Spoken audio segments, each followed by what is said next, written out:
How many people have you read the Bare Act 498? Only the 498. If I have been given dowry forcefully, like you take this dowry, then I can complain. What if he is just harassing? He doesn't kill her. He doesn't physically do it. What? So they added this under that, so they made it as 498A.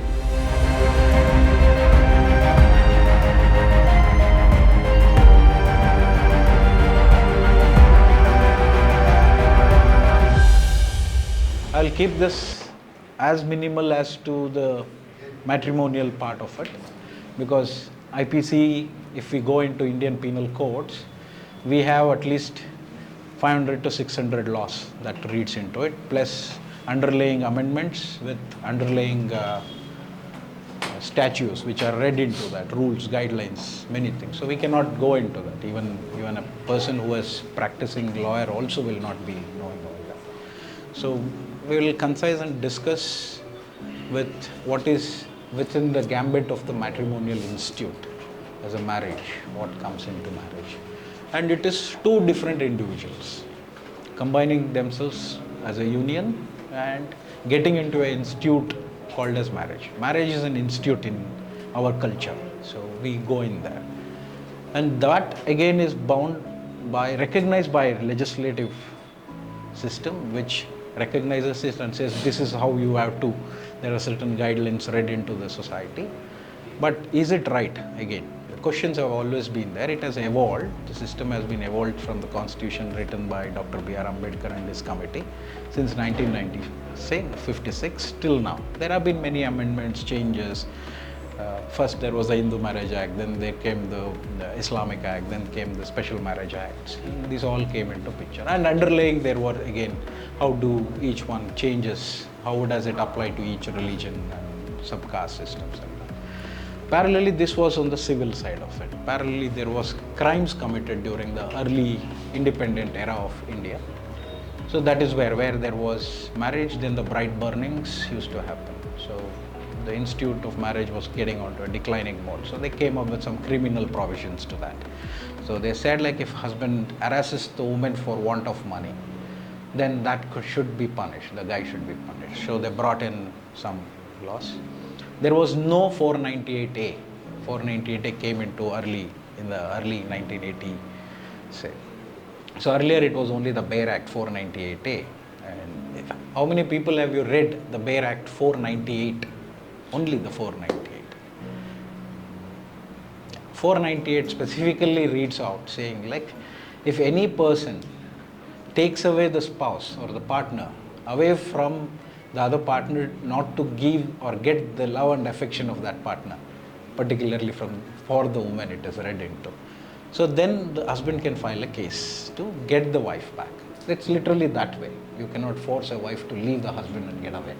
And it is a cause of action for the third person to take away. Like be it the father of the girl who takes away the wife of yours, you can go and challenge it in the court saying like, I need my wife back. I am in the institute of marriage. So this was one of the penal codes. Now because of these causes of dowry being given, dowry being taken, that was a part and parcel of our marriage system in India. So what changed there is, there were many people, the women were generally, the girls were killed because the institute was like, you get married at the age of 15. There are still that child brides that come and sold. To control that, they came in with law. You cannot have a child marriage unless the girl is 16 or 18, you shouldn't get married. Now I think it has gone up to 21 or they're trying to change it to 21. Similarly, they modified all the IPC sections. Now inside the matrimonial, what happens is, there is a dowry, the DP3, DP4 Act that comes. It has got more than 3 and 4 sections. It has got up to about 23 sections. DP3 and DP4 read as like you shouldn't be asking money, you shouldn't be demanding, and the other side shouldn't be giving. Now, I will stick to this first because the dowry provision is read into the first. Everybody is scared of that when they get. So what happens is the first person who files saying like if I have been given dowry forcefully, like you take this dowry, then I can complain. The moment I complain, I have been protected by the section DP7, which says if I have been given or forced to accept dowry, then I can complain and I have been protected by that. Similarly, the woman's side, they can also go and first file a case saying like, he was asking me dowry, I gave it. I was forced to give, he demanded dowry. So again, that DP3 and DP4 protects the complainant from being counter-cased. Like, many people, the question is today what we say is, they are accepting that they gave dowry, so they should be also penalized. No, they are protected by the DP7 section. So counterwise, the other way also it works. So if you go and complain that they forced me to take dowry, then you are protected by that, and that case goes on to. But generally, man being the guy who has received it, he will not go and complain that he got it. So that's one scare point. This covers the DP. If you have got any questions, you can stop me, raise your hand and just ask me anything. Then there was a 498A.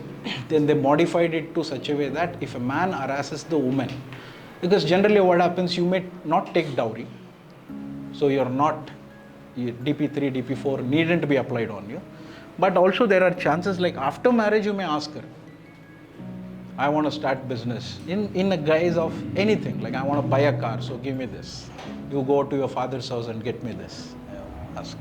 So she may give it, or she may go and ask her dad, like, my husband is trying to build a house, he needs about 5 lakhs to get this property registered. So that demand, she may give it to you, but she can still tomorrow when the marriage goes south, she can claim it that you forced her to go and get that.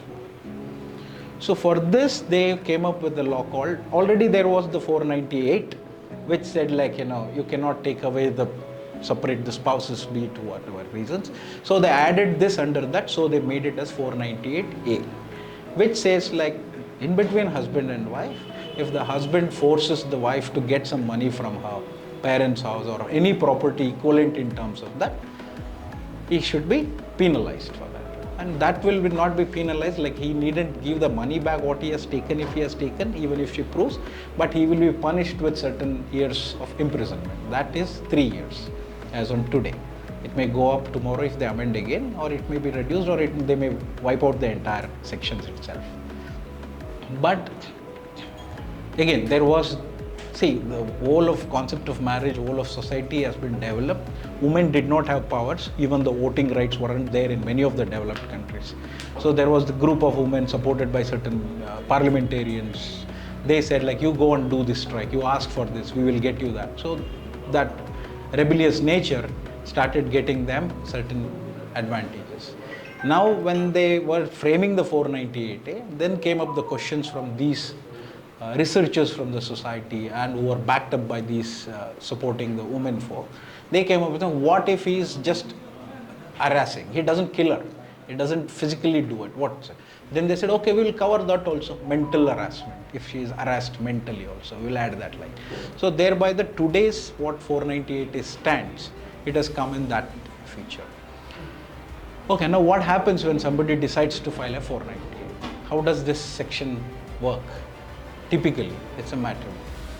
Now, does the police have rights to investigate in a matrimonial case? Can they come into your house and investigate?